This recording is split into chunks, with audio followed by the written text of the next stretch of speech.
بسم اللہ الرحمن الرحیم۔ حضرت سیدنا اسد بن حارثہ ثقفی رضی اللہ تعالیٰ عنہ حضرت سیدنا ابو ہریرہ رضی اللہ تعالیٰ عنہ سے روایت کرتے ہیں کہ حضور صلی اللہ تعالیٰ علیہ وآلہ وسلم نے 10 صحابہ کرام علیہم رضوان پر مشتمل ایک قافلہ کسی محاذ پر روانہ فرمایا اور حضرت سیدنا عاصم بن ثابت رضی اللہ تعالیٰ عنہ کو ان پر امیر مقرر فرمایا۔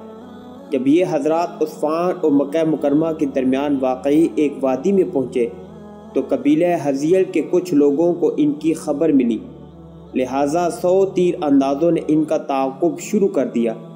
ایک جگہ صحابہ کرام علیہم رضوان کا یہ قافلہ کھانے کے لیے ٹھہرا اور وہاں کھجوریں وغیرہ تناول فرمائیں، پھر آگے روانہ ہو گئے۔ جب یہ لوگ پیچھا کرتے ہوئے اس مقام پر پہنچے اور وہاں کھجوروں کی گٹھلیاں دیکھی تو آپس میں کہنے لگے، یہ تو مکہ مکرمہ کی کھجوروں کی گٹھلیاں ہیں، انہیں ڈھونڈو، وہ ضرور کہیں آس پاس ہی موجود ہوں گے۔ جب حضرت سیدنا عاصم بن ثابت رضی اللہ تعالیٰ عنہ نے محسوس فرمایا کہ ہمارا پیچھا کیا جا رہا ہے تو آپ رضی اللہ تعالیٰ عنہ تمام صحابہ کرام علیہم رضوان کو لے کر ایک میدان میں آ گئے۔ جیسے ہی یہ میدان میں آئے تو دشمنوں نے انہیں گھیر لیا اور کہا، تم سب اپنے آپ کو ہمارے حوالے کر دو، ہم وعدہ کرتے ہیں کہ تمہیں قتل نہیں کریں گے۔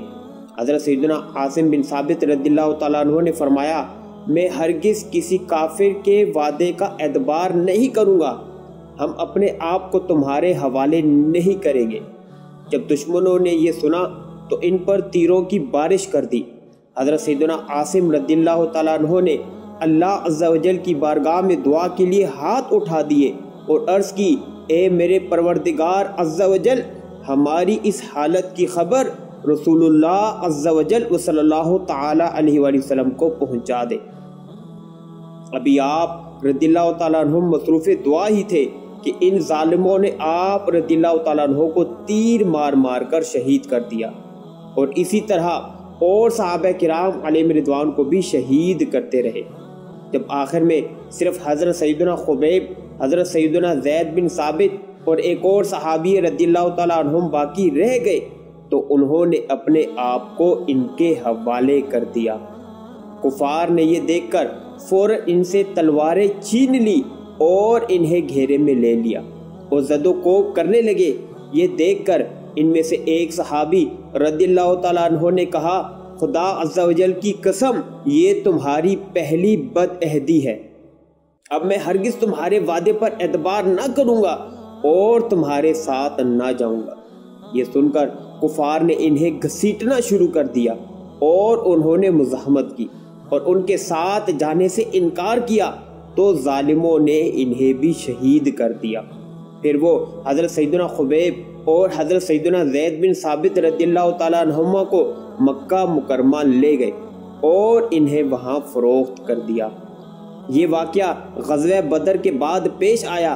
غزوہ بدر میں حضرت سیدنا خبیب رضی اللہ تعالیٰ عنہ نے حارث بن عامر کو قتل کیا تھا، چنانچہ بنو حارث نے آپ رضی اللہ تعالیٰ عنہ کو خرید لیا اور آپ رضی اللہ تعالیٰ عنہ کو شہید کرنے کے لیے ایک دن مقرر کیا تاکہ آپ رضی اللہ تعالیٰ عنہ کو شہید کر کے حارث بن عامر کے قتل کا بدلہ لے سکے۔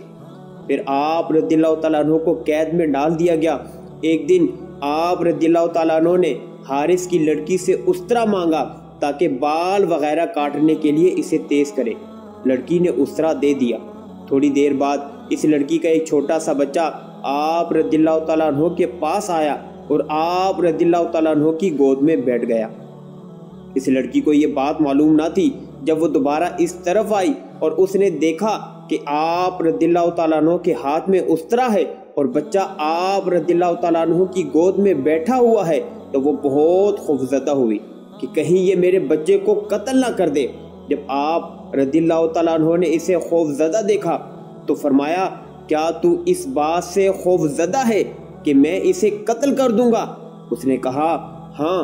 آپ رضی اللہ تعالیٰ عنہ نے فرمایا، خدا عز و جل کی قسم، میں ہرگز ایسا نہیں کروں گا۔ پھر آپ رضی اللہ تعالیٰ عنہ نے بچے کو اس کی طرف بھیج دیا۔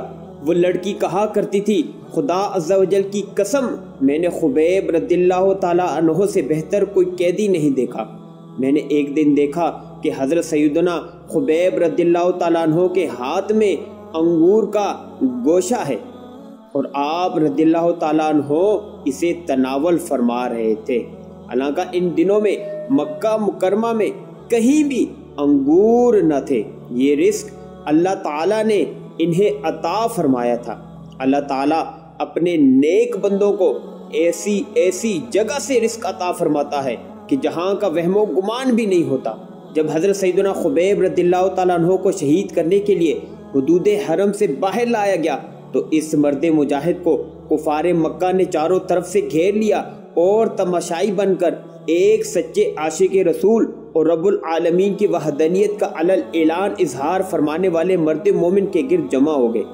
آپ رضی اللہ تعالیٰ عنہ بالکل نہ گھبرائے اور آپ رضی اللہ تعالیٰ عنہ کے پائے استقلال میں ذرا برابر بھی کمی نہ آئی، بلکہ آپ رضی اللہ تعالیٰ عنہ کے دل میں جلتی ہوئی ایمان کی شمع مزید روشن ہو گئی اور آپ رضی اللہ تعالیٰ عنہ نے ان کفار بد اتوار سے فرمایا، مجھے 2 رکعت ادا کر لینے دو تاکہ میں اپنے رب حقیقی عز و جل کی بارگاہ میں آخری بار سجدہ ریز ہو سکوں، جس کے نام پر مجھے شہادت مل رہی ہے۔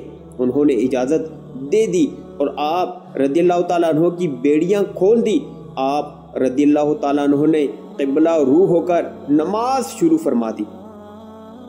آپ رضی اللہ تعالیٰ عنہ نے بڑے اطمینان سے نماز ادا کی، پھر کفار سے مخاطب ہو کر ارشاد فرمایا، اگر مجھے اس بات کا احساس نہ ہوتا کہ میری طویل نماز سے شاید تم یہ سمجھنے لگو کہ میں موت کے خوف سے نماز طویل کر رہا ہوں تو میں بہت خشوع اور خضوع سے نماز پڑھتا اور اپنے رب عز و جل کی بارگاہ میں خوب طویل سجدے کرتا۔ پھر ان ظالموں نے آپ رضی اللہ تعالیٰ عنہ کو کھجور کے ایک تنے کے ساتھ باندھ دیا۔ آپ رضی اللہ تعالیٰ عنہ نے حضور صلی اللہ تعالی علیہ وآلہ وسلم کی بارگاہ بے کس پناہ میں استغاثہ پیش کیا اور یا محمد صلی اللہ علیہ وآلہ وسلم، یا محمد صلی اللہ علیہ وآلہ وسلم کی صدائیں بلند کی۔ پھر اللہ عز و جل کی بارگاہ میں اس طرح دعا کی، اے پروردگار عز و جل، تو ان سب کو چن چن کر تباہ و برباد کر دے اور ان میں سے کسی کو باقی نہ رکھ۔ اس کے بعد ابو سروغہ بن عقبہ بن حارث آگے بڑھا اور اس ظالم نے ایک سچے عاشق رسول کو بڑی ہی بے دردی سے شہید کر دیا۔